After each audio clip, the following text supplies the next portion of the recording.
Iya, betul sekali. Oh ya udah, syukuran Ustadz infonya. Oke, oke, siap.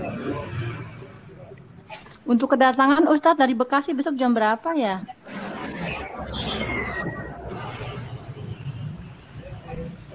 Ya, ya, dari Bekasi. Iya Ustadz, kan besok hari Ahad ya, yang kakak kelas ya, kelas 8 ya, baru berangkat ya. Ya, oh besok tuh kedatangan mulai dari jam maksimal tuh jam 5 sore. Oh siap Ustadz, baik, syukuran Ustadz infonya. Untuk besok kedatangan kalau tidak sengaja kita ketemu adik kelas A itu anak muridnya gimana Ustaz? Boleh nggak? Ya, kalau bisa sih diupayakan tidak ditemui karena nanti khawatir ada kecemburuan sosial ke teman-teman yang lainnya begitu. Kita sama-sama Iya menjaga betul betul. santri lainnya ya Umi ya. Hapunten Iya pisan ya. baik Ustadz, iya. Ya, makasih atas pengertiannya. Sama-sama Ustadz. Ustadz, Kak, maaf, kalau ijazah gitu sama rapot apa akte atau apa nanti PDF bisa tanpa harus ke sana kirimnya atau gimana? Insya Allah nanti akan diinfokan lebih lanjut lagi Umi. Insya Allah nanti Oh bakal iya, ada informasi dari bagian tata usaha melalui wali kelas. oh baik, Iya betul. Pak Ustadz, makasih. mau nanya nih Pak Ustadz. Oke, sembari menunggu pemateri ya. Iya. Iya, gini kan nanti kan apa penjemputan pertama kan tanggal 16 Betul. Agustus ya, Ya. hari Sabtu. Nah, seandainya hari Sabtu itu kan mungkin saya dari Tangerang belum bisa datang. Kakeknya dulu tuh yang dari Cirebon datang. Nah, sayanya di hari Minggunya boleh nggak Ustadz? Oh boleh, boleh. Yang penting masih di rentang penjengukan itu Oh iya, sampai dari itu sampai jam berapa ya batas waktunya kalau hari Minggunya itu? Jam sampai 5, jam 5 ya Ustadz? sampai jam 5, betul sampai jam 5.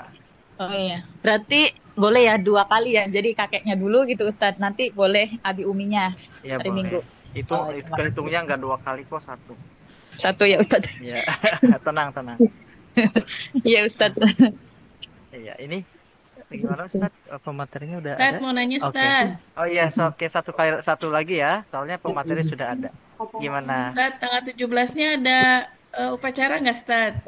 Tanggal 17-nya ada upacara tidak, biasanya sih Iya. ada karena memang kan itu memang ini ya peringatan kemerdekaan Republik Indonesia gitu kan. Apalagi kita orang Indonesia gitu kan ya. Jadi harus ada Ya, upacara pas gitu. penjemukan bingung Stat kalau 16 ke 17 itu Stat maksudnya. Oh iya. Nanti untuk itu informasi lebih lanjut lagi Om ya. Khawatir saya keliru gitu. Insya Allah nanti itu informasinya melalui Ya Ustadz. humas begitu. Juga punya minggu. Oke, Bismillah izin dibuka dulu. Alhamdulillah ini sudah waktu sudah menunjukkan pukul 1:03. Ini sesuai dengan harapan kita di pukul 1 akan segera mulai. Adapun di undangan itu jam 12:30 kita buka room Zoom-nya begitu. Oke, Bismillah izin saya buka. Ahlan wa sahlan bihudurikum Ustadz Hodam Wijaya. Ahlan Ahlan was. bik, Ustaz. Masya Allah. Alhamdulillahirrahmanirrahim. Bismillahirrahmanirrahim. Assalamualaikum warahmatullahi wabarakatuh. Recording in progress. Bismillah, alhamdulillah. Asyhadu alla ilaha illallah. Asyhadu anna Muhammad dan abduhu wa rasuluh. Allahumma sholli ala Sayyidina Muhammadin wa ala ali Sayyidina Muhammadin amma ba'du. Yang kami hormati Kiai Haji Fauzi Muhammad Ali LC selaku Mudir Mahlusul Khotimah 2 Kuningan yang semoga Allah berikan kesehatan juga tambahkan keberkahan pun demikian untuk keluarganya amin Allahumma amin.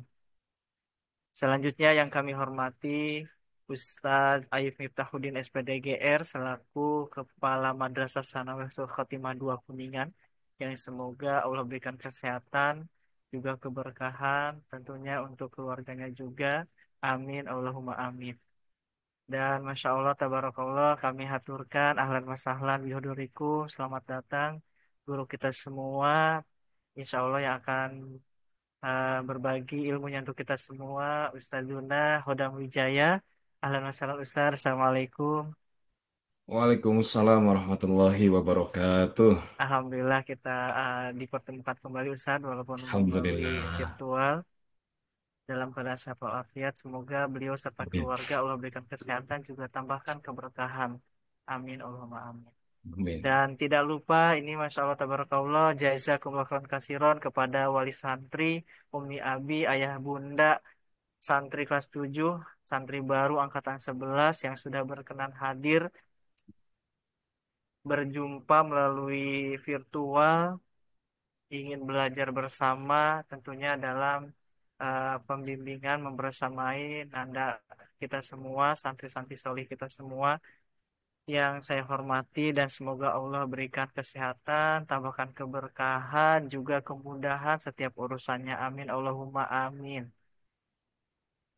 Puji syukur malah kita panjatkan kehadirat Allah yang Maha Ghafur. Alhamdulillah hari ini bertepatan di tanggal 12 Juli 2025. Allah pertemukan melalui virtual dalam keadaan sehat walafiat. Alhamdulillahirabbil alamin. Salawat serta salam semoga senantiasa tetap terlimpahkan ke Habibana wa Nabiyana Muhammad Sallallahu Alaihi Wasallam kepada keluarganya, kepada para sahabatnya, dan tak lupa kepada kita selaku penganut ajarannya yang semoga nanti mendapatkan syafaatul uzma di yaumil akhir nanti. Amin. Allahumma amin. Dan juga tak lupa Bismillah, mari kita buka kegiatan webinar parenting di siang hari ini dengan membaca kalimatul basmalah. Bismillahirrahmanirrahim. Selanjutnya untuk menambah keberkahan pada siang hari ini, mari kita bersama-sama baca suratul Fatihah. Lahum al-Fatihah. A'udzubillahi minasyaitonir Alhamdulillahirabbil alamin. Iyyaka na'budu wa iyyaka nasta'in. Ihdinas siratal mustaqim siratal ladzina an'amta 'alaihim ghairil maghdubi 'alaihim. Alhamdulillah, semoga perantara suratul Fatihah Allah berikan keberkahan untuk kita semua. Izin sebelum melanjutkan punten kepada Umi Abi semua boleh untuk meng-on cam kameranya, meng-on kan kameranya.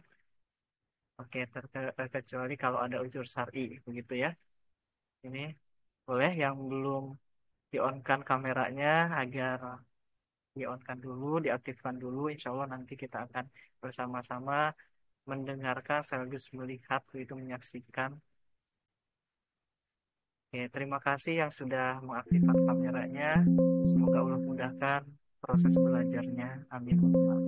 Dan yang belum, nggak apa-apa silahkan dibuka kalau memang sekiranya ada unsur syar'i tak mengapa juga untuk di-off-kan.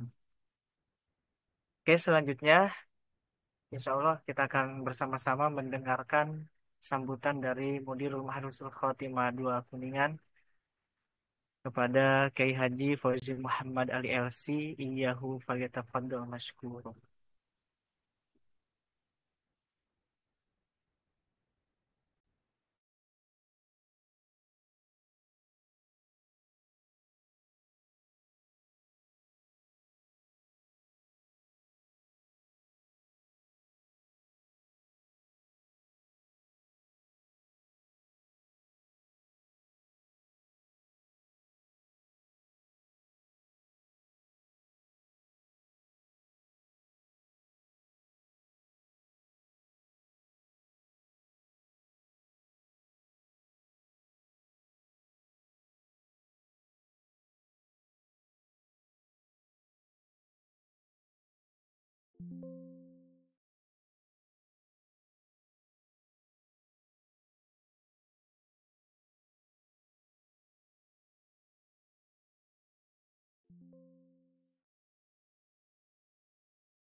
Bismillahirrahmanirrahim.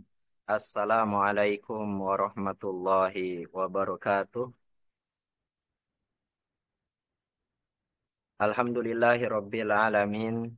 Nahmaduhu wa nasta'inuhu wa nastaghfiruh wa na'udzu billahi min syururi anfusina wa min sayyiati a'malina.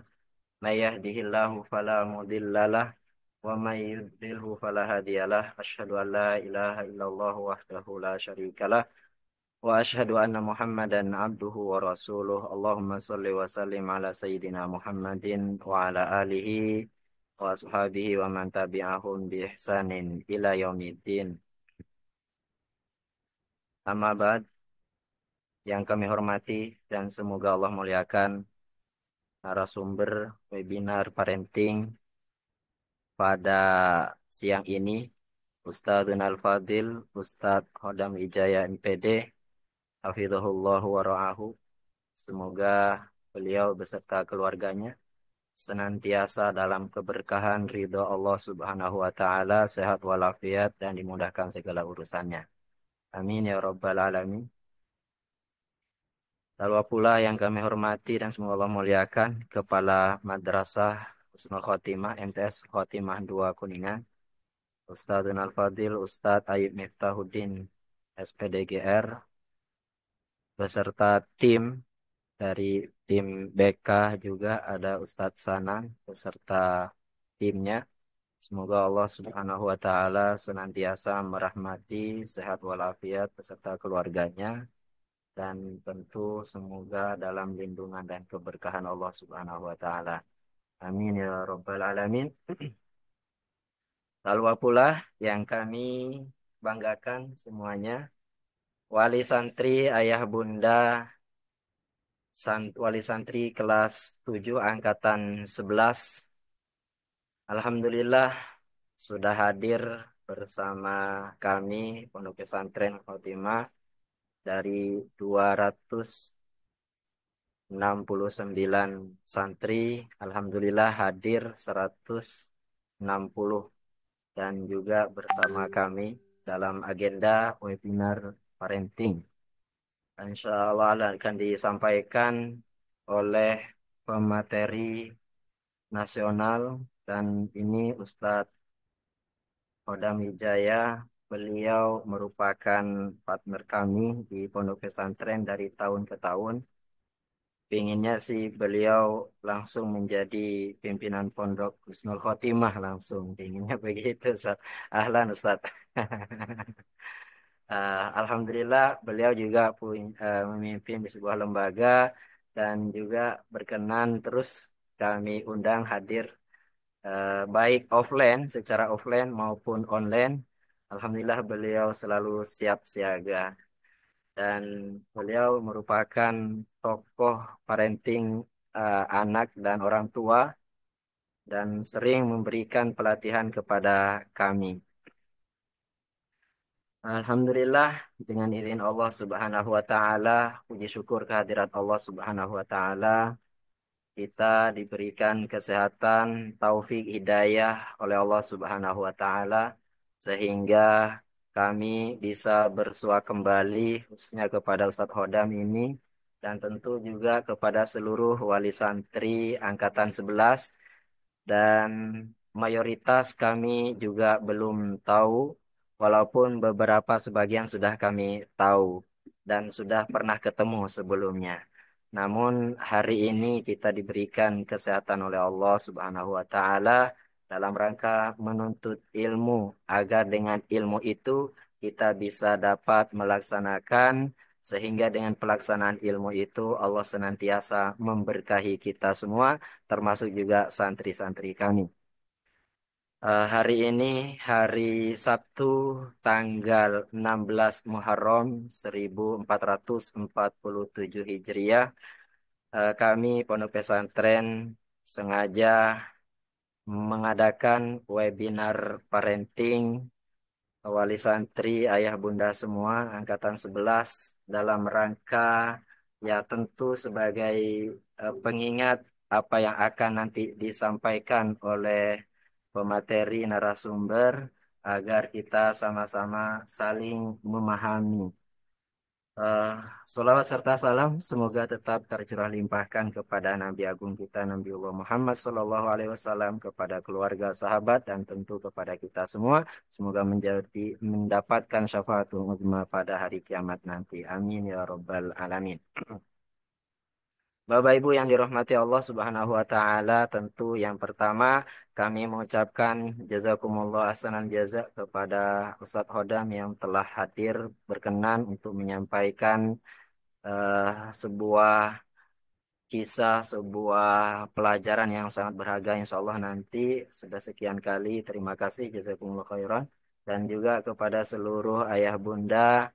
Tentu kami mengapresiasi yang tak terhingga, yang setinggi-tingginya kepada ayah bunda semua yang telah mempercayakan, sekali lagi yang telah mempercayakan, menitipkan putra-putrinya di Pondok Pesantren Husnul Khotimah, khususnya di HK2 ini.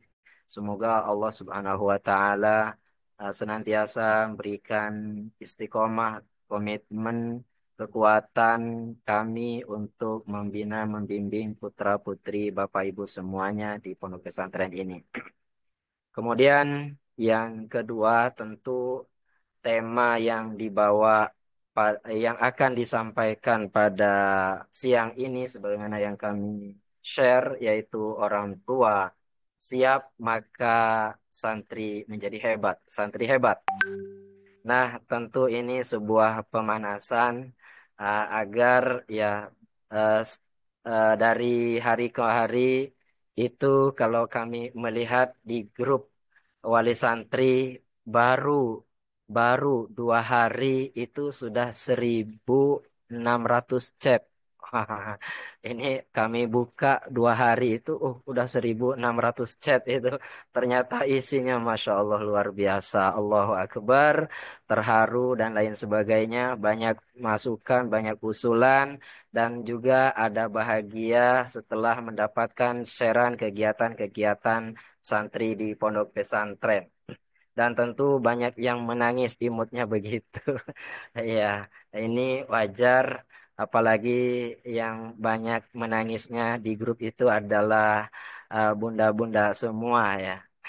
Itu dan sebagaimana di tema itu ah, bahwa orang tua harus siap memondokkan putranya. Jadi begini, mohon maaf Ustadz Hodam, kami akan menyampaikan secara umum, nanti secara detailnya, secara khususnya akan disampaikan oleh Ustadz Hodam. Tapi harapan kami, kenapa orang tua harus siap dan anak menjadi hebat, maka tentu yang pertama, karena pondok ini bukan hanya tempat belajar saja, tetapi tempat untuk menempa karakter, pembinaan dalam karakter kepribadian santri itu sendiri, mempunyai nilai belajar kemandirian, kedisiplinan, ibadah yang benar, cinta terhadap Al-Quran, dan hidup dalam kebersamaan. Kebersamaan kepada teman, teman angkatan, kebersamaan bersama lebih jauh lagi, misalnya kepada kakak kelas. Nah, ini juga membuat santri supaya mentalnya kuat, matang secara spiritual, dan teguh dalam prinsip. Itu harapan-harapan nanti akan dibeberkan, dijelaskan secara detail oleh Ustadz Hodam. Tidak hanya itu, tapi bekal yang akan digunakan atau yang akan disikapi oleh orang tua itu sendiri. Namun kami berbicara tadi poin keduanya, ketika orang tua siap, maka santri menjadi hebat. Tapi kami di pondok ini akan menyampaikan secara umum menjadi hebatnya. Nanti orang tua siap, apa persiapan-persiapannya tentu akan disampaikan oleh narasumber kita, Ustadz Hodam Wijaya MPD. Kemudian tentu yang kedua, kami pun juga ingin menyampaikan bahwa seorang ayah ataupun bunda saat melepaskan putranya jauh dari rumah itu justru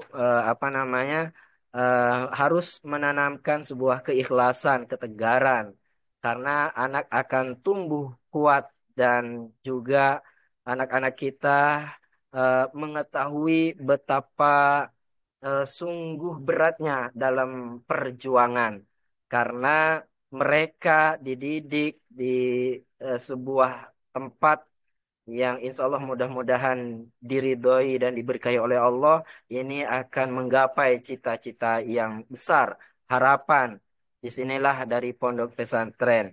Nah, terutama di kami di pondok pesantren Husnul Khotimah, dan tentu kami sebagaimana di awal pertemuan kami sampaikan, kami terus belajar dan belajar untuk mendidik, membimbing.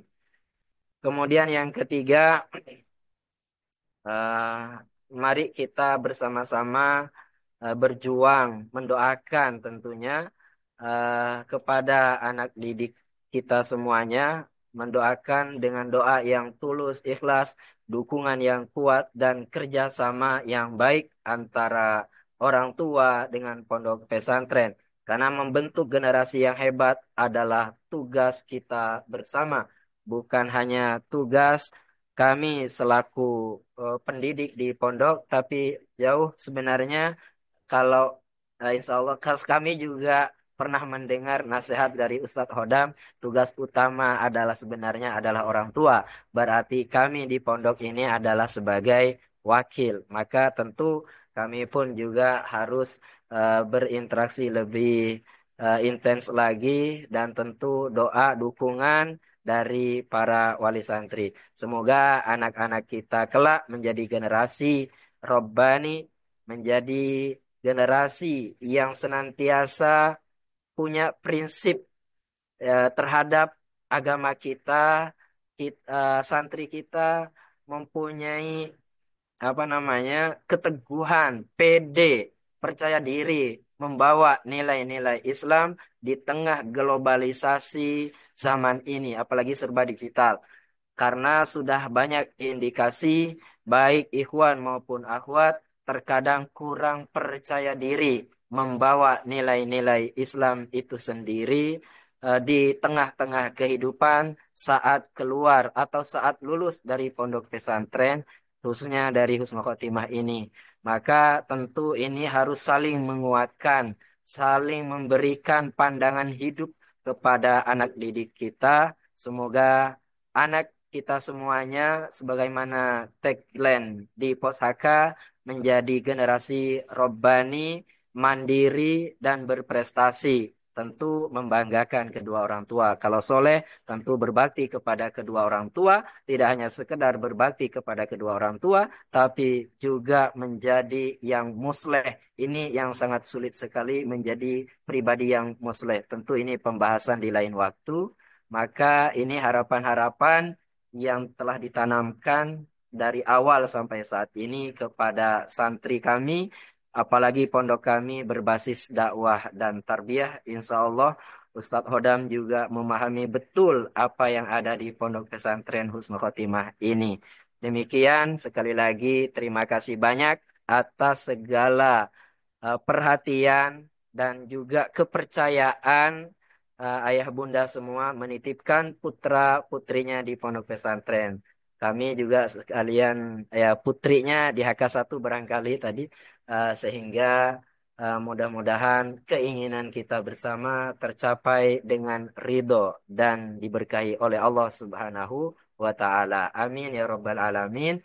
Jazakumullah ahsan jaza. Mohon maaf jika nanti di perjalanan kurang respect ataupun kurang gercep istilah anak sekarang dalam menanggapi hal-hal pertanyaan, ataupun nanti ada suatu hal yang perlu dikomunikasikan, mohon dijapri. Karena begini, mohon maaf kami tambahkan, jika ada sesuatu yang baik silahkan di-share kepada keluarga, teman, relasi, dan lain sebagainya. Namun jika ada sesuatu hal yang kurang baik, mohon tidak di-share di grup Japri kami atau Japri Humas, yaitu Ustadz Alfian Zulfikar. Itu juga ada di grup yang senantiasa menjawab beberapa pertanyaan. Demikian, terima kasih. Wallahul muwafiq ila aqwamit thoriq. Wassalamualaikum warahmatullahi wabarakatuh.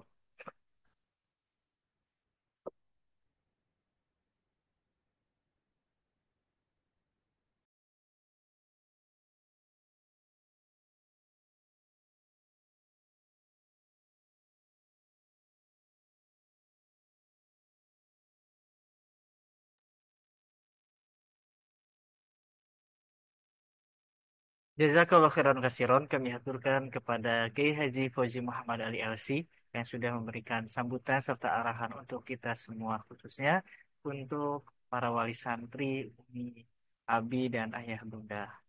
Selanjutnya, sebelum ke Ustadz Hodam, ada satu kali sambutan dari Kepala Madrasah Sana Mahsul Khotimah Dua Kuningan kepada Ustadz Ayub Miftahudin SPD GR Injahu Falyatafadhol Mashkuro.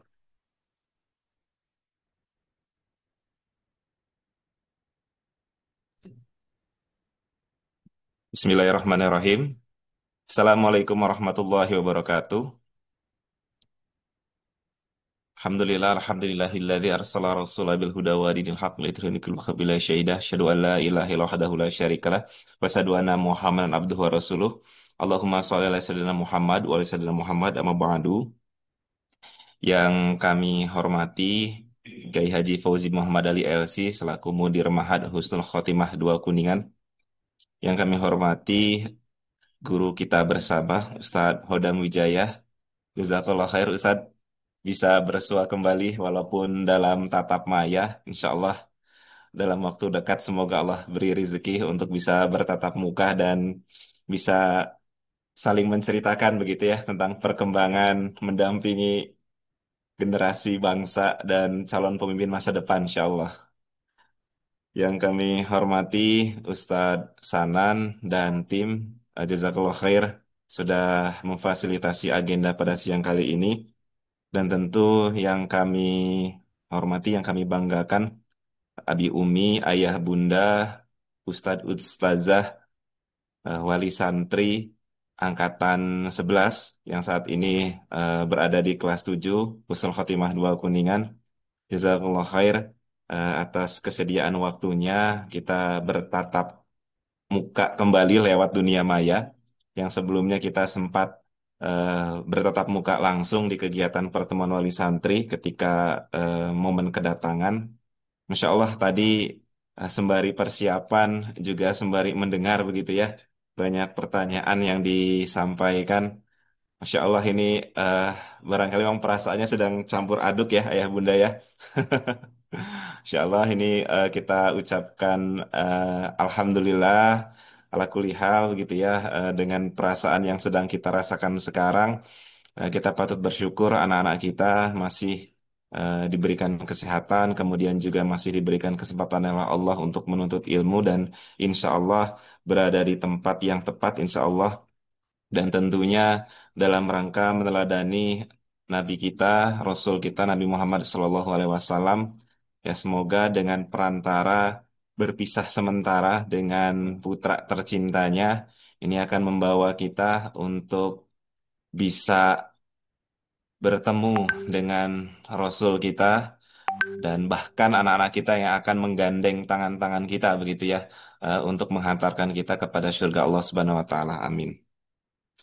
Ayah Bunda,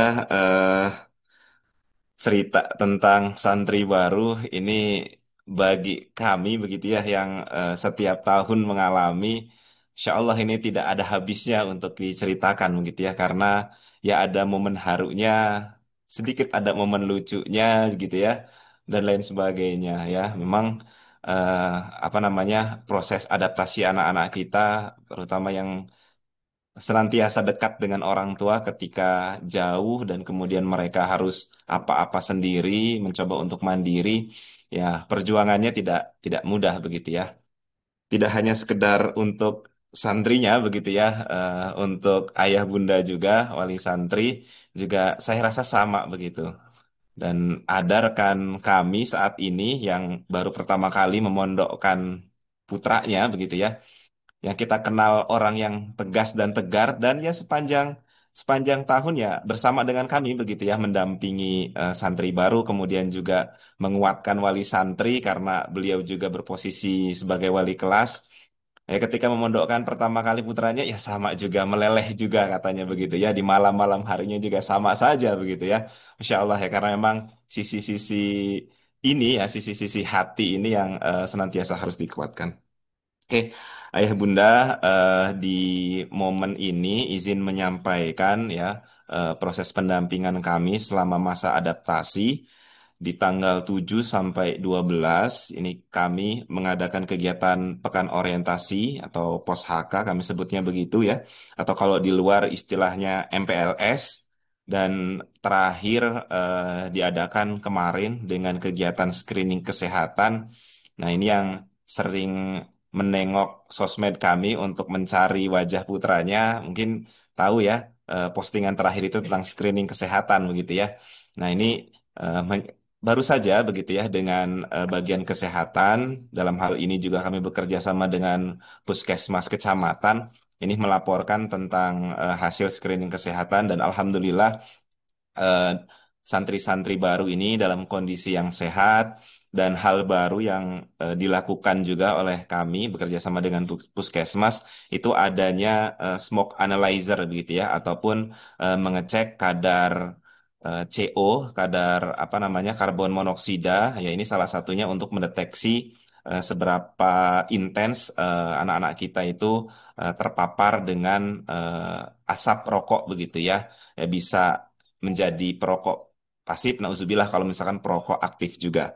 Dan ini kabar gembira dari tim kesehatan menyampaikan dari 85 sampel, ini mohon maaf tidak bisa seluruh santri kami cek gitu ya karena keterbatasan alat juga dari Puskesmas. Nah, ini tapi angka 85 santri ini sudah cukup mewakili data yang dibutuhkan. Ini untuk kadar karbon monoksida di data COPPM-nya itu di angka maksimal 1 ya. Ini angka yang sangat rendah menurut tim kesehatan dan ini alhamdulillah kondisi yang kita inginkan begitu ya, bahwa anak-anak ini jauh dari paparan rokok begitu ya, dan semoga kita semua bisa menjaga anak-anak kita ya supaya terhindar dari paparan rokok begitu ya, baik pasif, nauzubillah kalau misalkan merokok secara aktif juga begitu ya. Nah, ini kemudian saat ini, hari ini tadi disampaikan oleh Ustadz Sanan, anak-anak kita sedang melaksanakan kegiatan pretest untuk menghadapi matrikulasi ya. Matrikulasi insya Allah diadakan dari tanggal 14 sampai tanggal 26 Juli. Nah, proses matrikulasi ini adalah proses adaptasi juga, tapi dalam rangka pembelajaran.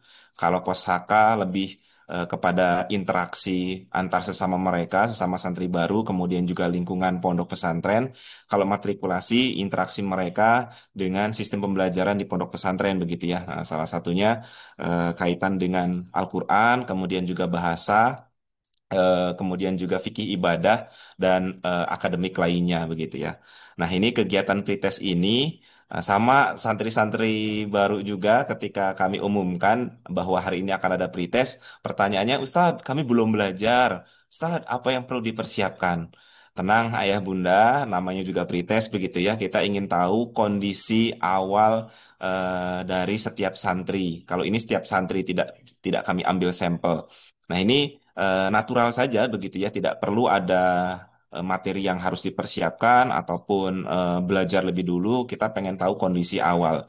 Dan dari kondisi ini nanti untuk kegiatan matrikulasi bisa kita sesuaikan sesuai dengan kebutuhan ataupun capaian yang dimiliki oleh anak-anak kita. Nah, terutama untuk kegiatan Al-Quran ya, nanti kita ada sudah diadakan ya untuk tasnif menggunakan metode wafa. Nah, nanti dari situ akan bisa dipetakan selama proses matrikulasi anak-anak kita berada di jilid berapa begitu ya, dan akan disesuaikan dengan musyrif Al-Qur'annya. Nah, nanti kalau yang sebelumnya sudah berada di jilid tinggi ya, jilid yang besar begitu ya, di metode-metode yang lain barangkali ada sedikit perbedaan karena kami menggunakan metode wafa, ya mohon untuk bisa dimaklumi ya, karena perbedaan metode ya kadangkala tidak selalu begitu ya. Ada juga perbedaan pendekatan gitu ya. Nah, sehingga kalau jilidnya kurang sesuai dengan metode yang sebelumnya, ya mohon untuk bisa dimaklumi. Nah, nanti akan ada kegiatan post-testnya di akhir kegiatan matrikulasi. Nah, nanti ini pun menjadi data kami bahwa upaya yang kami lakukan untuk membuat adaptasi di bahasa, di fikih ibadah, dan di TTQ atau di Al-Quran, ini progresnya sejauh mana. Dan insya Allah di kegiatan penutupan nanti kami akan laporkan begitu ya. Tadi ada pertanyaan, apakah hasil pretest dan posttest ini akan ada laporan ke orang tua? ada, tapi dalam bentuk secara global begitu ya. Jadi secara keseluruhan santri, tidak satu persatu santri. Karena ini bukan hasil belajar seperti raport begitu, bukan begitu ya. Ini hanya proses adaptasi pembelajaran yang kami upayakan. Tapi untuk progresnya insya Allah nanti secara garis besar kami akan sampaikan di kegiatan penutupan. Itu apa namanya terkait kegiatan adaptasi kepada santri. Nah, ini mohon izin ya Ayah Bunda Abi Umi ya Ustadz Ustazah di kesempatan siang ini kami minta bantuan kepada Ustadz Hodam ya. Kalau kami saat ini sedang mengkondisikan putra-putranya ya yang kangen, yang rindu, Masya Allah lah ya banyak ceritanya barangkali ya. Tapi tenang, Abi Umi ada juga kok ya santri-santri yang justru membantu kami untuk menenangkan teman-temannya. Waduh, itu ada juga saya rekam juga videonya begitu ya. Di saung itu ada justru malah temannya gitu ya. Sudah gitu ya, sabar, sabar. Oh, Masya Allah ini ya. Jadi ya semoga yang menyampaikan itu putra dari ayah bunda yang hadir di sini begitu ya. Artinya insya Allah levelnya sudah bukan yang dikondisikan tapi bisa membantu kami untuk mengkondisikan. Nah, mohon izin untuk siang ini kami minta bantuan Ustadz Hodam untuk mengkondisikan perasaan Abi Umi begitu ya. Ya, karena Abi Umi percayalah gitu ya apa yang Abi Umi rasakan itu ya akan beresonansi dengan putra-putranya di sini begitu ya. Apalagi seorang Umi ya, seorang bunda yang pernah apa ya satu tubuh dengan putranya selama 9 bulan begitu ya.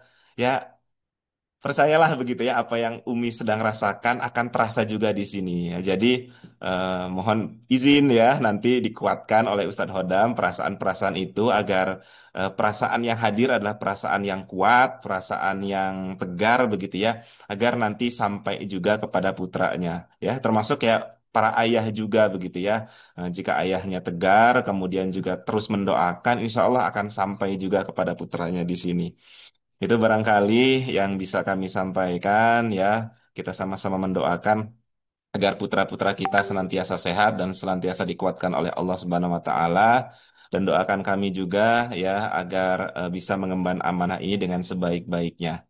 Ya, barangkali itu ayah bunda yang bisa disampaikan dan jazakallah khair kami ucapkan sekali lagi kepada Ustadz Hodam yang bersedia untuk membersamai agenda kali ini. Mohon maaf apabila dalam penyampaian tadi ada hal yang kurang berkenan. Saya cukupkan. Assalamualaikum warahmatullahi wabarakatuh. Waalaikumsalam warahmatullahi wabarakatuh. Allah teman semua. Jazakallahu khairan kasiran kami haturkan kepada Ustadz Ayyub Miftahudin yang sudah memberikan sambutan serta untuk kita semua.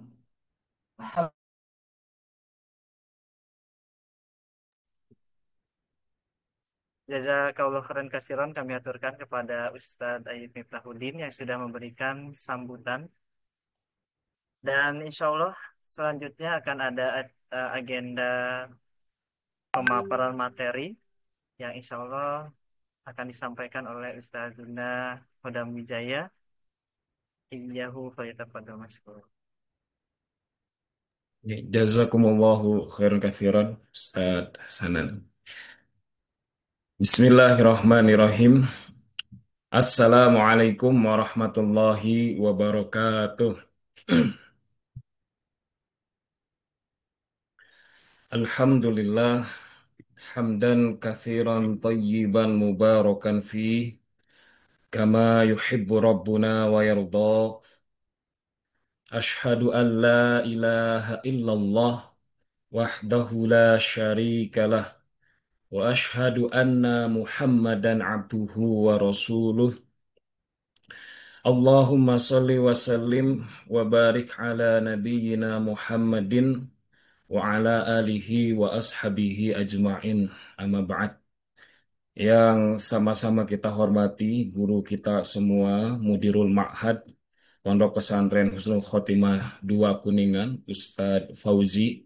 Semoga Allah menjaga beliau. Yang kami hormati Kepala Madrasah Ustadz Aib. Semoga Allah juga menjaga beliau. Dan yang kami hormati juga kepada panitia Ustadz Sanan bersama tim yang sudah uh, berusaha, berjuang untuk menyelenggarakan agenda kita pada siang hari ini. Mudah-mudahan dicatat sebagai amal soleh oleh Allah Subhanahu wa Ta'ala. Dan yang kami muliakan Ayah Bunda Umi Abi yang siang hari ini dihadirkan oleh Allah di ruang Zoom ini. Mudah-mudahan yang hadir pada kesempatan kali ini diberikan kebahagiaan oleh Allah Subhanahu wa Ta'ala, diberikan kelapangan hati, diberikan keturunan yang solih dan solihah, dilancarkan rezekinya dengan penuh kebarokahan, dan yang paling penting kita semua kita berdoa kepada Allah, kita diberikan kenikmatan oleh Allah Subhanahu wa Ta'ala untuk terus taat dan beribadah kepadanya. Karena itu kenikmatan yang paling penting dalam kehidupan kita, kita selalu terkoneksi dengan Allah. Semakin hari kita semakin mengenal Allah, semakin yakin dengan Allah, semakin menyadarkan diri kepada Allah karena suatu hari kita akan kembali kepadanya. Dan ayah bunda sekalian, kita juga memasukkan anak ke pondok pesantren ini dalam rangka menjalankan perintah Allah supaya anak-anak kita dijaga dari ancaman api neraka. Itu yang harus terus ada menjadi kegelisahan kita sepanjang hidup kita. Karena yang saya lihat di dalam Al-Quran, sepanjang hidup para nabi dan rasul itu kegelisahannya tentang keimanan anak-anaknya. Tidak ada yang lain. Contoh Nabi Ibrahim itu, ya bunayya innallaha astafa lakumuddina fala tamutunna illa wa antum muslimun. Itu kegelisahan Nabi Ibrahim tentang keimanan anaknya. Nabi Yakub juga begitu. Ma ta'buduna min ba'di. Apa yang akan kamu sembah setelah aku meninggal? Nah, hari ini kita memasukkan anak ke pondok pesantren merupakan bagian kegelisahan kita tentang keimanan anak-anak kita. Ayo bunda sekalian, anak kita bukan milik kita. Kita sedih karena merasa memiliki. Anak kita itu milik Allah. Maka Allah perintahkan untuk mendidik mereka sesuai dengan kehendak Allah. Setuju atau tidak, ayo bunda sekalian? Setuju ya?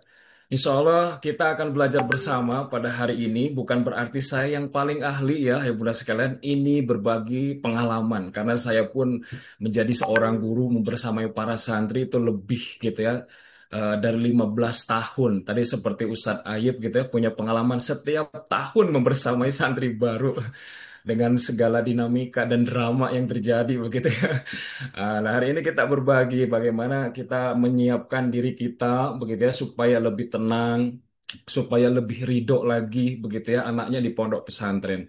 Baik, bismillah, izin saya share screen ya supaya nanti ada yang bisa dilihat, dibaca oleh ayah bunda sekalian. Izin tema hari ini yang dari panitia itu adalah orang tua siap, santri hebat. Saya tambahkan ya, tema kita siang hari ini adalah wakana abuhuma soliha. Itu yang disampaikan oleh Allah Subhanahu wa Ta'ala di dalam surah Al-Kahfi. Baik ayah bunda sekalian, kira-kira apa yang perlu disiapkan oleh orang tua, ya, oleh kita ya, supaya anak kita menjadi hebat di pondok pesantren. Ada beberapa, ada 4 yang kami sampaikan insya Allah. Satu, ini yang paling penting, ini yang paling dasar, paling pokok. Karena Allah menatap hati kita. Allah menyaksikan apa yang ada di dalam hati kita. Jangan sampai Allah menyaksikan kita salah niatnya, begitu ya. Yang pertama, orang tua harus siap menjaga niat, memasukkan anak ke pesantren benar-benar karena ingin meraih kemuliaan dari Allah melalui ilmu semata. Bukan karena kita sibuk dengan pekerjaan, anak tidak bisa didik di rumah, kita titip ke pesantren. Jangan terbersit yang seperti itu. Atau karena apa? Karena saya nggak bisa ngedidik anak, ada kasih aja lah ke pesantren begitu ya. Allah melihat itu, Allah tahu itu. Maka niatnya itu adalah memasukkan anak ke pondok pesantren itu benar-benar ingin meraih kemuliaan agar anak-anak kita dimuliakan oleh Allah melalui ilmu. Nah, gitu ya. Itu nomor satu. Kenapa harus pertama kali niat? Nah, ini ya Bunda sekalian. Lurusnya niat, Allah sempurnakan amal kita dan anak kita. Kita tentu persiapan kita banyak kurangnya. Begitupun dengan anak kita secara mentalitas, secara psikologi juga mungkin perlu banyak yang harus dibenahi. Tetapi kalau niat kita lurus hanya mencari ridho Allah, maka setiap kekurangan tadi, baik dari kita sebagai orang tua ataupun dari anak kita, maka Allah akan sempurnakan kekurangan itu. Ah, kita ya benar sekalian. Nah, dengan niat yang lurus itulah kemudian cara kita menghilangkan atau mengobati kesedihan kita. Nah, kita akan belajar. Saya agak sedikit loncat begitu ya, karena waktu kita terbatas. Kita akan belajar dari orang tua, dari seorang ibu yang harus melepas anaknya dari rumah. Ya luar biasa ya, kenapa di dalam Al-Quran ini bahasa melepas anak keluar rumah itu malah diceritakannya kisahnya seorang ibu, nggak ayah. Karena memang tentu yang paling sedih itu pasti ibu dibandingkan ayah gitu ya. Ayah itu raja tega biasanya. Tapi kalau berbicara tentang dialog antara anak dengan orang tua itu selalu ayah di dalam Al-Quran. Artinya karena ibu udah biasa dialog. Allah challenge, "Aduh, ayah yang harus banyak dialog begitu ya." Maka kisah itu supaya menginspirasi para ayah. Contohnya Nabi Yusuf menceritakan tentang mimpi kepada ayahnya gitu ya. Nabi Ismail pun demikian gitu ya, dialognya dengan Nabi Ibrahim ayahnya. Jadi dialog itu selalu dengan ayah. Lihat ayah bunda sekalian, kami juga sadar kalau hari ini mengirimkan anak ke pondok pesantren tentu membuat hati sedih, khawatir. Gimana anak saya nanti di sana? Gimana nanti makannya, tidurnya, pakaiannya, apalagi masih ada PR belum mandiri dan yang lain-lain begitu ya. Pasti banyak kekhawatiran. Tapi kita belajar yang Allah sampaikan kepada kita. Wa auhayna ila ummi Musa. Lihat, Allah memberikan ilham kepada ibunda Nabi Musa. Kenapa Allah memberikan ilham? Kenapa Allah membimbing? Artinya ibunda Nabi Musa selalu terkoneksi dengan Robnya. Setiap keputusan yang diambil itu dalam bimbingan Allah. Nah, gitu ya. Lihat, seharusnya ya keinginan ibunda Nabi Musa tuh an ardiihi, disusui, dirawat, dibesarkan di rumah. Betul nggak, ibunda sekalian? Ayah bunda pun pengennya mah anak itu di rumah, bukan di pesantren. Dididiknya sendiri di rumah ya. Begitu juga ibunda Nabi Musa, tapi kan nggak ada pilihan yang lain. Kalau anak di rumah, maka berpotensi pada waktu itu dibunuh oleh Fir'aun. Kan gitu ya?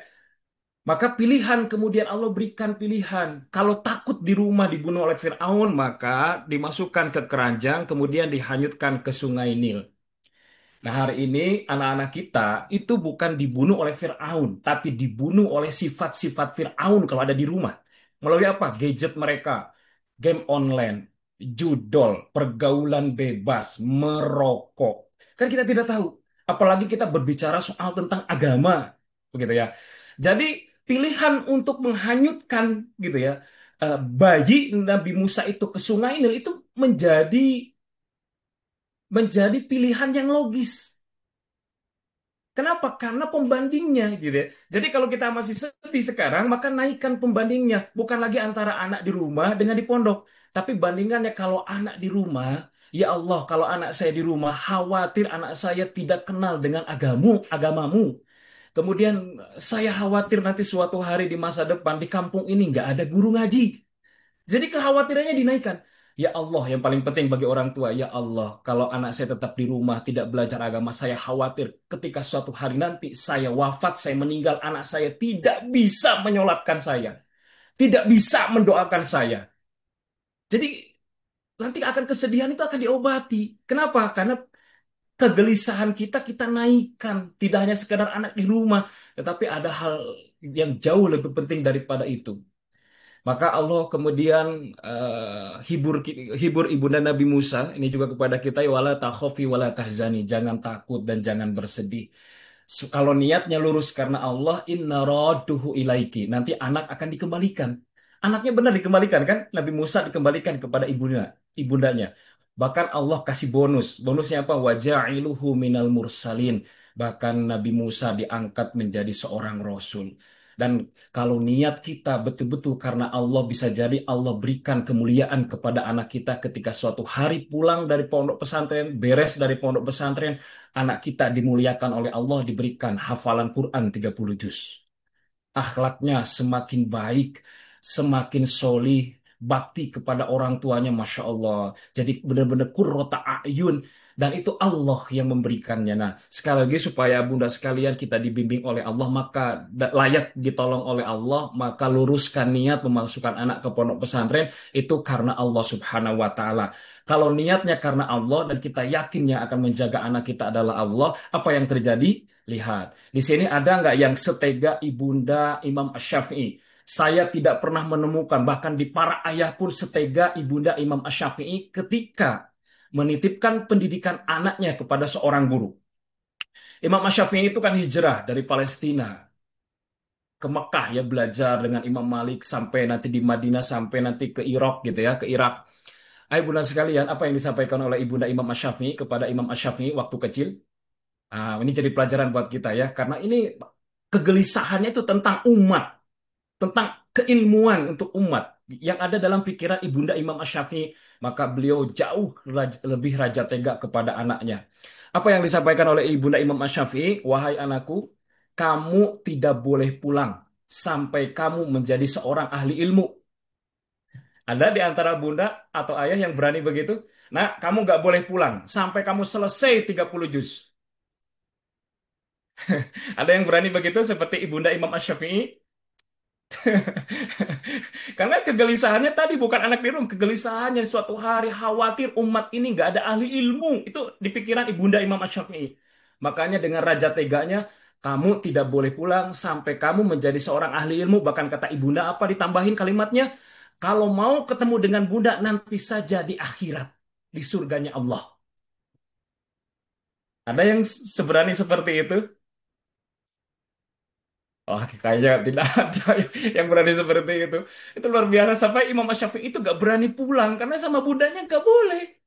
Pulangnya kapan? Ketika Imam Asy-Syafi'i sudah jadi ulama besar di Irak, di Irak gitu ya, punya murid-murid, muridnya pun jadi ulama besar. Kemudian si murid-murid ini melakukan perjalanan ke Mekah, kemudian bikin halaqah ilmu, majelis ilmu. Di majelis ilmu itu si murid-murid Imam Asy-Syafi'i ini kemudian selalu menyebut nama Imam Asy-Syafi'i, guru mereka, ulama besar di Irak. Di situ hadir ibundanya, ibunda Imam Asy-Syafi'i di majelis itu.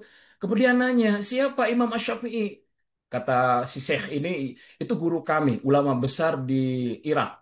Kemudian kata ibunda Imam Asy-Syafi'i, itu anak saya. Coba tahu jadi ulama besar itu bukan dari anaknya, itu dari murid dari Imam Asy-Syafi'i. Akhirnya apa? Apa yang perlu kami sampaikan kepada guru kami Imam Asy-Syafi'i? Sekarang Imam Asy-Syafi'i boleh pulang. Coba akhirnya apa itu luar biasa Imam Syafi'i pulang itu setelah benar-benar jadi ulama besar, menjadi seorang ahli ilmu itu berkat ketegaran seorang bunda. Karena Imam Syafi'i itu ibundanya single parent gitu ya, karena abinya ayahnya itu sudah wafat sejak usia 2 tahun. Nah, sekali lagi kita akan punya jiwa yang tegar, tidak sedih, tidak khawatir ketika tadi niatnya lurus karena Allah, kemudian kegelisahan kita bukan hanya tentang anak kita, tapi kegelisahan yang jauh lebih besar itu tentang akhirat anak kita, tentang kondisi umat ke depan seperti apa. Jadi ayah bunda sekalian geser mindsetnya ya, bukan dari sekarang anak apa jauh kita terpisah jarak. Nah, coba mulai dibangun mindsetnya bahwa saya masukkan ke pondok pesantren ada kegelisahan yang lebih jauh daripada tentang anak saya, tentang akhirat anak saya, dan tentang kondisi umat ke depan. Anak saya harus punya kontribusi yang besar untuk kembalinya kebesaran kaum muslimin di bumi Allah ini. Gitu ya, ibu bunda sekalian. Kira-kira dapat poinnya di slide yang pertama. Mudah-mudahan bisa mengobati ya. Jangan sedih lagi, jangan khawatir lagi. Titipkan kepada Allah. Karena sekali lagi anak kita bukan milik kita. Milik Allah. Maka kita serahkan sepenuhnya kepada Allah Subhanahu wa Ta'ala. Nah, yang kedua, ya Bunda sekalian, apa yang perlu disiapkan oleh orang tua supaya anaknya hebat? Karena tadi kalau orang tuanya selalu memikirkan begitu ya, ini akan terjadi kegelisahan kepada anak. Yang kedua, yang harus dilakukan orang tua di rumah ketika anak di pondok pesantren. Yang kedua, siap menjaga anak di pesantren dengan kesolihan orang tua di rumah. Siap atau tidak orang tua membangun kesolehan di rumah? Kenapa harus orang tua bangun kesolehan di rumah? Ayo, jangan sampai kita pengen punya anak soleh, tapi kita sendiri tidak berjuang. Jangan sampai anak kita berjuang sendirian untuk belajar menjadi hamba yang taat kepada Allah. Belajar untuk disiplin beribadah kepada Allah. Untuk senantiasa hari-harinya diisi dengan zikrullah. Tetapi kita di rumah tidak mau membangun kesolehan tersebut. Maka ayah bunda sekalian nanti ini baru seminggu kan ya. Anak dibangunin misalnya Ustadz Sanan dan Ustadz yang lain jam 3 untuk qiyamul lail, maka ayo kita pun bangun. Jangan inget doang tapi nggak mau bangun qiyamul lail. Ah, bohong itu ingetnya. Ingat tuh bangun qiyamul lail. Kemudian doa kepada Allah, hadirkan wajahnya. Begitu ya, doakan anak kita karena puncak kesedihan orang tua bukan menangis ketika jauh dari orang tuanya. Puncak kerinduan orang tua bukan menangis.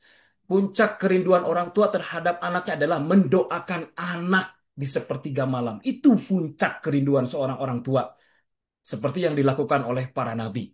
Nah sekarang apa yang harus dilakukan orang tua membangun kesolehan? Nah ini yang diajarkan ya. Eh, Mungkin sebelum ke sana ini dulu. Kenapa harus membangun kesolehan, Bunda sekalian? Ini kalau kita menitip ke Ustadz Ayib, ke Ustadz Sanan, ke guru-guru yang ada di pondok, pasti kecewa. Saya yakin kecewa. Kenapa? Karena manusia ada waktu-waktu yang blind spot, tidak bisa kemudian membersamai 24 jam atau santri kemana diikutin, nggak mungkin. Gitu ya. Maka yang tidak akan pernah mengecewakan adalah ketika kita menitipkan anak kepada Robnya, kepada penciptanya, yaitu Allah. Dan lihat di sini Allah sudah berikan inspirasi kepada kita di dalam Al-Quran. Ada dua anak yatim yang ayahnya sudah tiada, nggak ada membersamai lagi. Kemudian Allah muliakan kedua anak yatim ini, hartanya dijaga, rumahnya dijaga. Jadi ini rumahnya itu sudah reot, udah mau ambruk. Kemudian Allah muliakan, dikirim dua nabi untuk merenovasi rumahnya. Siapa Nabi Khidir dan Nabi Musa? Ada nggak di antara bunda atau ayah yang rumahnya dibikinkan oleh dua nabi? Kan nggak mungkin ya. Atau dua presiden, atau dua bupati, dua wali kota, kan nggak mungkin ya. Tapi ini Allah yang mengirimkan dua nabi untuk merenovasi rumahnya. Karena apa? Itu Allah nggak ceritakan. Bukan karena kesolehan anaknya, justru yang Allah ceritakan di dalam Al-Quran, wa kana abuhuma soliha, karena kedua orang tua dari anak ini solih. Jadi kesolehan orang tua inilah yang kemudian menurunkan perlindungan Allah kepada keturunan-keturunannya. Bahkan di dalam tafsir Ibnu Katsir, yang soleh itu bukan bapaknya langsung, kakek yang ketujuhnya. Lihat kakek yang ketujuhnya, yang soleh Allah jaga keturunan-keturunannya sampai keturunan yang ketujuh. Itu Masya Allah. Jadi ayo kalau mau anak kita dijaga, pikirannya dijaga, akalnya dijaga, hafalannya dijaga, fisiknya dijaga, kemudian hatinya dijaga, orang tua wajib membangun kesolehan. Karena itu yang dilakukan, itu pun yang disampaikan oleh para ulama. Kalau mau dijaga anak keturunannya, maka orang tua bangun kesolehan. Itu. Jadi ayo kita ya semangat bangun kesolehan. Anaknya saum sunnah, ayo kita pun di rumah saum sunnah. Aja anaknya menghafal Quran, ayo pun kita interaksi dengan Al-Quran setiap hari di rumah.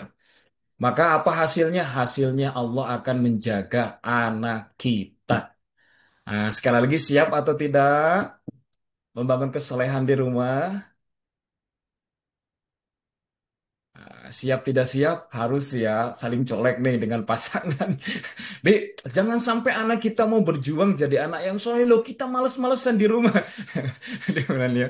Nggak boleh. Ayo kita sama-sama ya bangun kesolehan. Apa yang harus dilakukan oleh orang tua? Satu, menjaga ibadah harian. Ini lihat para salafus soleh seperti Sa'id bin Al-Musayyib kepada anaknya. Beliau selalu menambah jumlah rokaat sholat sunnahnya itu buat anaknya. Supaya apa? Supaya dengan harapan amal soleh itu dapat menjaga anaknya. Ulama sunnah begitu. Jadi ayo kita qiyamul lail, nambah sholat sunnah, saum sunnah apa? Supaya Allah menjaga anak kita. Karena itu yang dilakukan oleh salafus soleh. Kemudian yang kedua mendoakan. Nah, jangan putus doa kita. Sekali lagi, puncak kerinduan orang tua adalah mendoakan. Nah, ini salah satu doa yang diajarkan ketika Nabi Ibrahim itu harus jauh dengan anak dan istrinya. Nah, ini doanya ya, nanti dihafal. Jadi kalau nanti ingat anaknya di pondok, dibaca nih doa Nabi Ibrahim. Ya, supaya barokah nih kita ngambil barokah dari Nabi Ibrahim, doanya sampai direkam oleh Allah Subhanahu wa taala di dalam Al-Qur'an. Rabbana inni askantu min dzurriyyati, sebagaimana kita pun sudah meletakkan anak kita itu sebagian anak kita kalau dulu kan di kota Mekah yang belum ada apa-apa, biwadin ghairi dzar'in, inda baitikal muharram. Kalau kita kan di pondok pesantren dekat masjid karena pusat pendidikan itu di masjid. Nah, niatnya harus lurus seperti Nabi Ibrahim, Robbana liyuqimus sholat, supaya anaknya mendirikan sholat. Kenapa anak dimasukkan pondok pesantren? Supaya anak saya mengenal Allah, mendirikan sholat, bisa memahami kitabnya Al-Quran. Nah, jadi niat itu benar-benar harus lurus. Orientasinya itu akhirat, bukan yang lain. Yang lain itu bonus nanti urusan dunia itu. Nah, ini dihafalkan ya Bunda sekalian, nanti dibaca. Kalau ingat anaknya dibaca doa ini surah Ibrahim ayat 37. Ini yang harus dilakukan di rumah nih ya. Jadi harus siap ini supaya anaknya hebat. Jadi Allah yang memberikan kebarokahan. Nah, kemudian ini hasilnya ya Bunda sekalian, kalau orang tua bangun kesolehan, ketaatan kepada Allah, hasilnya apa? Nah, ini yang disampaikan oleh Allah dalam Al-Quran. Ini contohnya Nabi Ibrahim. Hasil kesolehan orang tua, Allah berikan kemuliaan kepada orang tua dan keturunan. Kemuliaan apa? Lihat ketika Nabi Ibrahim diuji oleh Allah dengan berbagai ketaatan, maka fa'atammahun. Maka Nabi Ibrahim melaksanakannya dengan sempurna. Artinya memang harus bermujahadah orang tua, ya, bermujahadah ingin mendapatkan anak yang soleh, anak yang berhasil, anak yang dimuliakan Allah itu harus bermujahadah melakukan ketaatan kepada Allah. Maka kata Allah Subhanahu wa taala, Nabi Ibrahim, ini ja'iluka linnasi imama, maka Allah mengangkat Nabi Ibrahim menjadi pemimpin di antara manusia. Bahkan bukan hanya dimuliakan sebagai pemimpin, ditambah wa min dzurriyyati, sebagian dari keturunan-keturunannya, maka Allah berikan muliakan anak yang soleh berupa Nabi Ismail. Jadi anak soleh itu nggak ujuk-ujuk dapet, enggak, itu hasil mujahadah yang sempurna dari orang tua taat kepada Allah. Jadi begitu. Jadi kalau mau pengen anak hafal Quran, soleh, punya adab yang baik, maka orang tua bermujahadah di rumah pun bangun ketaatan kepada Allah. Nah, itu yang kedua. Dapat poinnya ya di bagian yang kedua ya. Mudah-mudahan ini Umi Abinya hadir, jadi bisa saling mengingatkan satu sama lain nanti di rumah ya, ketika kita diuji rasa malas untuk beribadah. Untuk taat kepada Allah itu tidak mudah ya, yang mudah sekalian. Maka kita selalu berdoa diajarkan oleh Rasulullah. Allahumma a'inna ala dzikrika wa syukrika wa husni ibadatik. Karena memang tidak mudah, kita minta pertolongan Allah supaya kita mudah untuk beribadah kepadanya. Nah, ini yang kedua, ayo bunda sekalian. Nah, selanjutnya kita apa yang ketiga? Nah, yang ketiga, siap menjaga bahasa kasih sayang kepada anak yang ada di pesantren. Ayo bunda sekalian, gak apa-apa anak kita merasa jauh dari orang tua. Karena jarak gak apa-apa. Itu sesuatu yang wajar. Yang gak boleh adalah anak merasa kehilangan kasih sayang orang tuanya ketika jauh dari orang tua. Nah, ini yang akan menjadi masalah. Merasa kehilangan kasih sayang. Ini nggak boleh sampai terjadi. Anak nggak boleh sampai merasa kok aku kayak dibuang ya sama orang tua ke pesantren gitu ya. Kok orang tua nggak perhatian lagi. Kok orang tua lebih perhatian kepada adik-adik saya gitu ya, yang ada di rumah, nggak boleh sampai terjadi. Maka salah satu yang perlu kita perhatikan, ayah bunda sekalian, tolong kan kalau anak sudah ada di pondok, kita nggak boleh sembarangan posting aktivitas kita bersama keluarga, bersama adik-adiknya di rumah, di media sosial apapun itu. Kenapa anak-anak sekarang itu, pinter lah anak sekarang mah, walaupun gak dikasih handphone di pondok, kadang-kadang, Ustadz pinjam handphone sebentar, akses internet. Ketika di Labcom, akses internet. Ada aja ya cara anak-anak tuh bisa mengakses internet tuh. Pinter lah anak sekarang itu. Mereka bisa jadi stalking status media sosial kita. Jangan sampai anak misalnya, ya Allah, aku sudah berjuang begitu ya di pondok pesantren, ngebetah-betahin sampai babak belur gitu ya. Kok ibuku, bapakku, umiku dengan adik-adikku enak-enakan di rumah, jalan-jalan kemana, makan di mana. Nah, tolong itu membuat hati sakit hati itu anak kita yang ada di pondok begitu ya. Jadi udah jangan diposting-posting yang begitu-begitu ya kehidupan kita bersama keluarga di media sosial. Khawatir nggak enak dilihat anak kita yang sedang berjuang di pesantren. Setuju atau tidak ya Bunda sekalian? Mudah-mudahan setuju ya.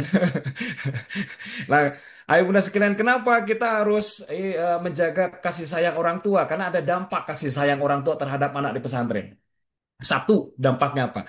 Ketika kasih sayang tetap dirasakan oleh anak kita ketika di pondok pesantren, maka kasih sayang itu akan menjadi sebuah energi, energi imunitas. Jadi menjadi imunitas dari perilaku buruk.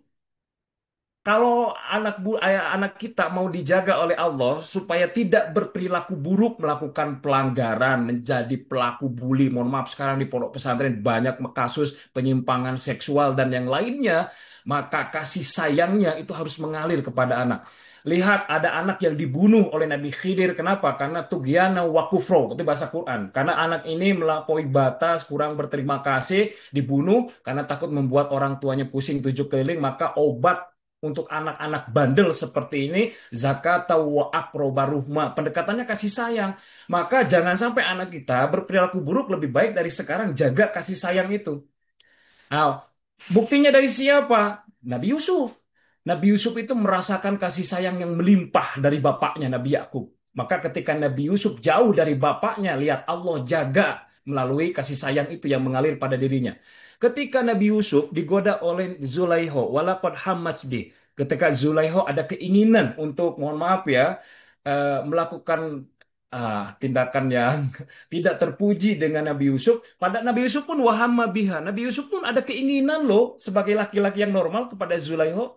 Tetapi lihat, laula an ro'a burhan rabbi, kalau bukan burhan dari Tuhannya. Allah di sini menggunakan kata burhan. Silakan bisa buka tafsir Ibnu Katsir. Burhan itu satu, tafsirnya kata burhan itu seolah-olah ada gambaran Nabi Yusuf, Nabi Yakub bapaknya ketika Nabi Yusuf digoda oleh Zulaiho.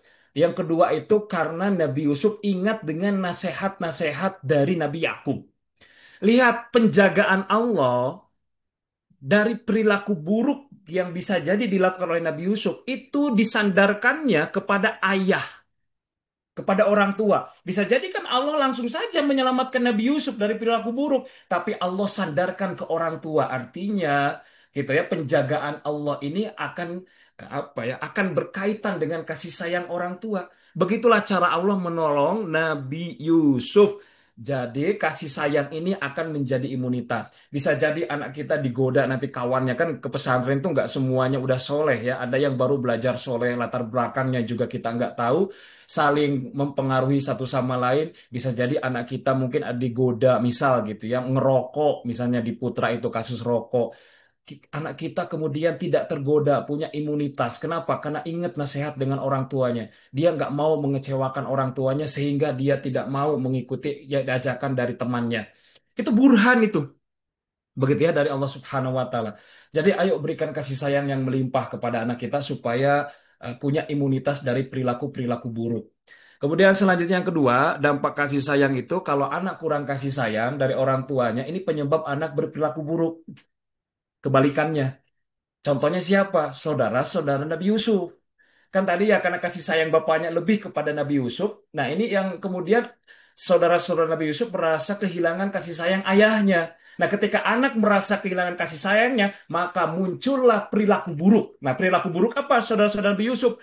Idh qalu la Yusufu wa akhuhu ahabu ila abina minna. Lihat yang dirasakan mereka bahwa Nabi Yusuf lebih dicintai ayahnya dibandingkan mereka. Bahkan mereka mengatai bapaknya, inna abana lafi dolalim mubin. Ini bapaknya sesat ini.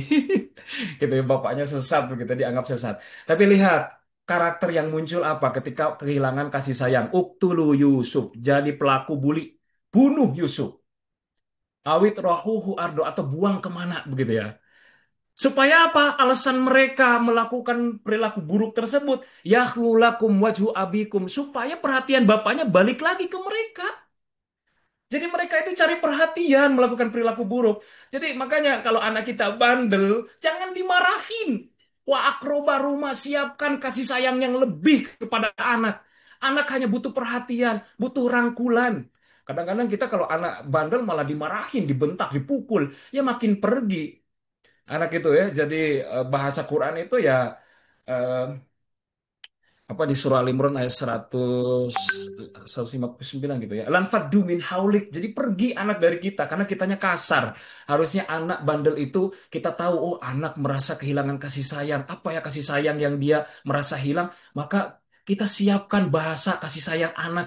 Nah, maka orang tua harus tahu ya bahasa kasih sayang anak itu apakah sentuhan, apakah hadiah, pelukan gitu ya, atau apa pujian atau apa harus tahu.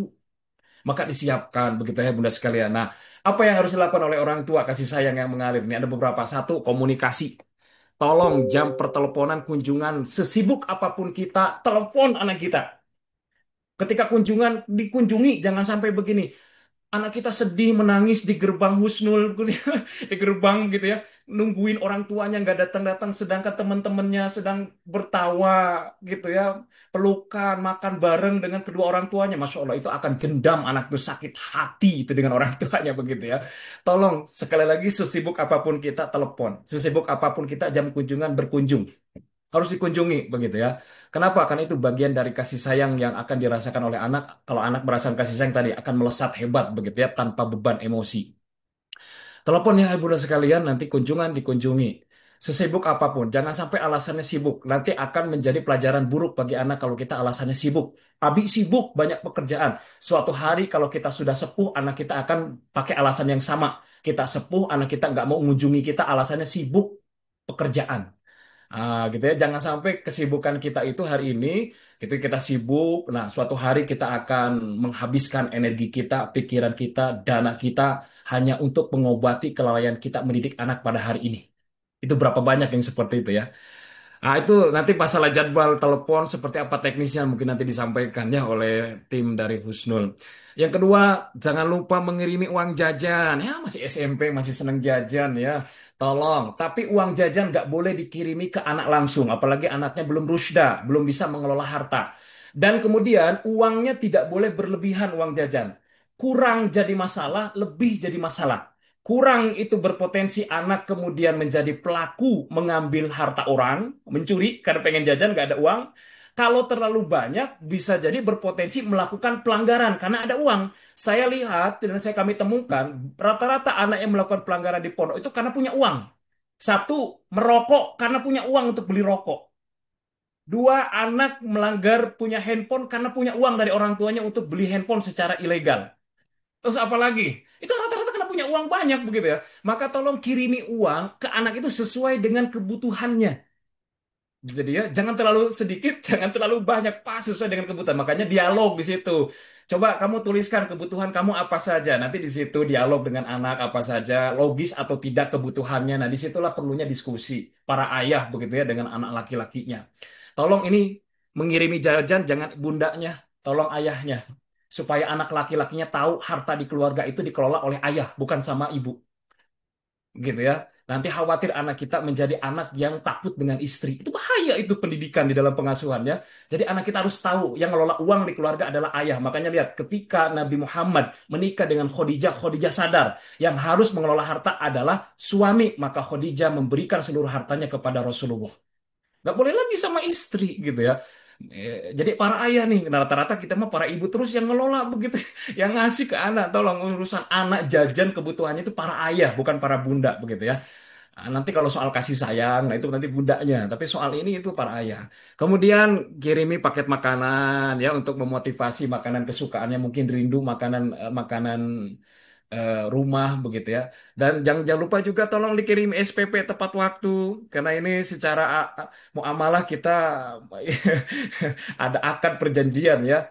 Kenapa ya Bunda sekalian saya cantumkan di sini enggak Ustaz Sanan enggak ini ya, enggak ini inisiatif saya.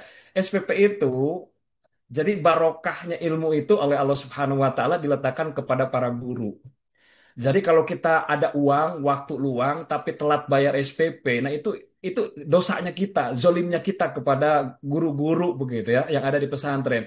Saya tanya kalau kita lalai bayar SPP, saya tanya apakah makan anak kita bisa ditunda? Kamu belum bayar SPP, jangan makan dulu. Apakah air yang dipakainya bisa ditunda dulu? Listrik yang dipakainya bisa ditunda dulu? Kan enggak. Kalau anak kita makan pakai air, listrik pakai uang siapa begitu ya? Kalau kita nggak bayar SPP tepat waktu, artinya menggunakan uang orang. Nah, kecuali sekali lagi ya kita uangnya nggak ada karena kita diuji oleh Allah lagi ya ekonominya lagi turun. Nah, berarti ada adab untuk menyampaikan gitu ya, menunda bayaran ke pihak pesantren. Nah, ini akan berkaitan dengan kebarokahan ilmu anak begitu ya. Nah, ini yang kedua, Ibu dan sekalian. Nah, yang ketiga, menciptakan momen berkesan. Misalnya anaknya Mila, tolong dikirimi surat, ditelepon, dia diberikan doa. Atau misalnya ada momen-momen anaknya berprestasi, diciptakan momen-momen itu. Apalagi mohon maaf ya, dan ini putra semua ya, bukan putri. Nah, yang keempat saja, merespon peristiwa dan cerita anak dengan empati. Nah, nanti ayo bunda sekalian, siap-siap ya, pas teleponan atau kunjungan. Umi, handuk aku hilang. Umi, sendal aku hilang. Umi, kakak kelas ini suka godain aku. Ah, banyak yang diceritain kan gitu ya.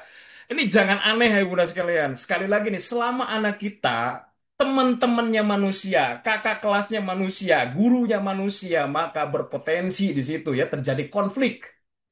Akan berpotensi terjadi hal-hal yang tidak menyenangkan, yang tidak diinginkan. Kalau nggak mau ya cari pesantren yang muridnya malaikat semua, insya Allah ya nggak akan ada ya perilaku-perilaku yang tidak menyenangkan dan konflik. Selama manusia itu pasti akan ada saja. Jangankan santri dengan kakak kelas dengan gurunya loh. Kita aja yang didasari dengan cinta suami istri ada aja konflik kan gitu ya. Sesama manusia mah kan begitu. Maka kalau terjadi peristiwa yang tidak menyenangkan cerita dari anak maka respon dengan respon empati. Karena suatu hari bisa jadi Allah uji kita begitu ya anak kita itu melakukan pelanggaran. Anak kita berbuat sesuatu yang tidak menyenangkan. Nah, pertanyaannya ketika anak melakukan pelanggaran, misalnya diuji suatu hari anak kita melakukan pelanggaran, dilaporkan misalnya oleh wali kelasnya ke kita, apakah kita masih mampu berkomunikasi yang baik dengan anak kita? Coba ya Bunda sekalian dijawab. Ketika kita dapat laporan anak kita melakukan pelanggaran atau apapun itu ya, apakah kita masih mampu berkomunikasi yang baik dengan anak kita atau tidak? Atau mau marah-marah, reaktif, numpah semua ditumpahkan ke anak begitu ya. Nah, itu ujiannya nanti gitu loh. Itu akan ada ujiannya. Maka ada nabi yang diuji oleh Allah, anaknya itu tidak soleh. Siapa? Nabi Nuh. Tapi luar biasanya Nabi Nuh, walaupun anaknya bandel, tidak beriman kepada Allah, kalimat yang keluar dari Nabi Nuh itu adalah kalimat-kalimat cinta. Kita lihat ya, ayah bunda sekalian di Nabi Nuh itu.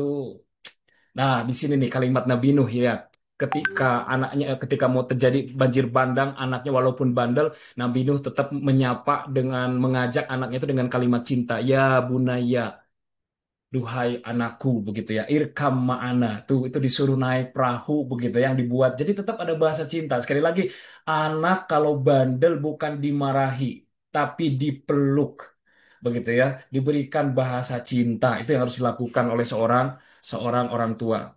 Nah, kita akan balik ke yang ini, Ibu Bunda sekalian. Jadi ketika anak kita melakukan pelanggaran, tolong responnya harus empati ya, fokus pada solusi. Ketika anak melakukan pelanggaran, jangan-jangan ada kontribusi dosa kita di situ. Mungkin ada dosa kemudian Allah uji lewat anak kita. Itu bisa jadi terjadi. Apakah jadi pelaku bully atau apa begitu ya, ngerokok atau apa itu sering terjadi kasus begitu ya. Ini contoh yang disampaikan oleh Rasulullah. Suatu hari ada seorang pemuda. Kemudian dia sudah melakukan pelanggaran, pelanggarannya itu sudah membunuh tis'atan wa tis'ina nafsan, sudah membunuh 99 jiwa. Ah, gimana kalau nanti anaknya cerita, Bi, aku mau cerita tapi jangan marah ya, Bi. Di awal udah janji gak akan marah. Kemudian anaknya cerita, Bi, aku di 3 bulan ini sudah bikin pelanggaran, 3 lebih pelanggarannya, bahkan dikasih SP2. Nah, kira-kira abinya akan ngeresponnya gimana? Dimarahin tuh anak, kamu Abi udah banting tulang. Langsung curhat gitu ya. Cari nafkah buat kamu, biaya pesantren, kamu malah bikin pelanggaran, malu-maluin orang tua. Nah, kadang-kadang kita suka langsung begitu reaktif. Nah, ini kemudian orang ini mau taubat begitu ya. Maka dia cari orang ahli ilmu. Ketemulah dengan ahli ilmu lah. Di sini lihat cara merespon yang keliru. Dia curhat, saya sudah membunuh 99 jiwa. Pahal limin taubatin, apakah saya masih bisa bertaubat? Kemudian jawaban dia heran. Ba'da qatli tis'atin wa tis'ina nafsan. Ah, setelah kamu membunuh 99 jiwa nih, respon tidak empati, reaktif. Akhirnya apa yang terjadi? Si pemuda itu mengeluarkan pedangnya kemudian dibunuh ahli ilmu itu. Jadilah 100. Lihat kalau kita salah respon yang terjadi apa perilaku anak bukan semakin baik, anak perilaku buruknya semakin menjadi-jadi. Karena salah respon. Akhirnya jadi 100 tuh, begitu ya. Nah, akhirnya dia nyari lagi ahli ilmu karena mau taubat. Sama, sekarang curhatnya karena sudah bunuh 100 orang. Apakah taubatnya diterima atau bisa masih taubat? Nah, kalau yang ini responnya empati. Wa may yahulu bainaka wa baina taubah. Apa yang bisa menghalangi antara kamu dengan taubat? Kan enak kedengerannya begitu ya. Walaupun sudah bunuh 100 orang. Akhirnya orang ini emosinya turun. Kalau orang emosi sudah turun, cenderung mau mendengarkan nasihat. Akhirnya salah satu nasihat yang disampaikan, dia harus hijrah meninggalkan tempat maksiatnya. Akhirnya ketika di tengah jalan, dia meninggal dunia dan terjadilah perdebatan malaikat, malaikat azab dan malaikat rahmat. Kemudian Allah menangkan malaikat rahmat. Jadi taubatnya diterima, belum taubat, baru jalan ke tempat hijrah, kemudian Allah terima taubatnya. Nah, ini respon yang tepat. Jadi ketika kita diuji oleh anak cerita apapun, responnya empati, ya fokus pada solusi, bukan pada masalah yang terjadi. Ini kebanyakan kita kan fokusnya tuh pada masalahnya, akhirnya nggak selesai-selesai. Nah, pertanyaannya gimana cara respon empati? Nah, tadi yang belajar dari yang sampai kalau Rasulullah ya, satu, tangkap emosi di balik kata-kata. Itu tangkap emosi di balik kata-katanya. Anakku, Umi, aku nggak betah. Kayaknya aku mau keluar aja dari Hakam, misalnya gitu ya. Kayaknya aku mau pindah aja ke sekolah umum. Yang pertama dilakukan oleh Umi dan Abi, jangan dengarkan pesannya dulu. Kalau pesannya dulu tuh bikin nggak nyaman di telinga kita. Tapi emosi di balik kata-katanya. Mungkin anak sedang lemah, anak butuh support yang lebih dari kita. Aduh, harusnya responnya tuh sepertinya kamu sedang butuh support lebih deh dari Umi. Sini, Umi pijitin. Itu sambil ngobrol gitu loh. Jadi dikembalikan lagi mentalitasnya untuk menghadapi tantangan begitu ya. Jadi bukan pesannya dulu yang disampaikan, tapi emosi di balik kata-katanya. Kira-kira bisa atau tidak? Insya Allah ya bisa ya. Yang kedua itu validasi gestur yang ditampakkan itu kalau anak memang nggak bisa ngomong, datang nangis begitu ya, atau seperti kesel, nah itu mah divalidasi. Sepertinya kamu sedang kesel ya. Kamu mau cerita ke bunda atau ke umi apa yang terjadi sama kamu. Nah, itu seperti itu ya. Selanjutnya fokus pada solusi. Kira-kira apa yang harus kita lakukan dari persoalan yang sedang dihadapi oleh anak. Ada yang keempat sebenarnya, itu dialog iman. Begitu ya. Bagaimana merespon setiap peristiwa itu dengan kalimat-kalimat iman. Nah, itu lebih menguatkan anak begitu ya. Tapi nanti insya Allah ya di sesi berikutnya kita belajar tentang bahasa iman. Ibunda sekalian ini cara merespon begitu ya. Kalau nanti kita diuji oleh Allah supaya anak tidak merasakan bahwa ketika dia bikin ulah, bikin kesalahan, bikin pelanggaran itu dia jangan sampai merasakan kehilangan kasih sayang dari orang tuanya. Kok aku cerita malah dimarahin ya? Jangan-jangan orang tua aku nggak sayang sama aku. Seharusnya kan kalau aku salah bikin kesalahan, seharusnya kan aku dirangkul, kemudian aku dinasehatin, aku diluruskan. Nah, itu yang diinginkan oleh anak begitu ya, bukan dimarahi. Gitu ya Bunda sekalian, itu yang ketiga. Dan ini yang terakhir, kesiapan orang tua di rumah supaya anak di pondok pesantren menjadi anak yang hebat, siap membangun kesatuan visi dan pola didik.